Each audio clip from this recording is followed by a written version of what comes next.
এ কাকা এ হিলছে না ইলছে হ্যাঁ এই আর আবার গালি দিলে বাবা ইলিশ কত কত এটা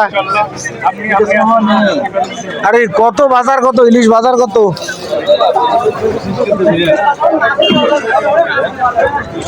মাছ নরম নরম নাকি এবারে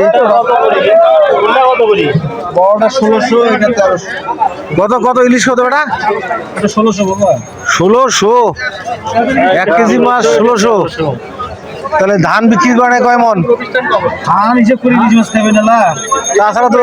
আমরা তো কৃষক মানুষ বাবা ধান বিক্রি করে ইলিশ মাছ খাওয়া লাগে এটা 800 1300 1600 ডিমেলা খাবি না ডিম ছাড়া খাবি আরে ডিম এলাফি ডিম ছাড়া তাহলে মাছ একের মাছ বাবা কাদা কি মাছ হ্যাঁ মাছ কাটুক তেল দেখ মানে তেল দেখি না কম নাই এটা কি 1 কেজি করে না কম 50 গ্রাম কম বেশি হতে পারে কম হতে পারে 900 950 মানে 1 কেজি মাছ 1600 টাকা 1300 টাকা কেমন করে খাই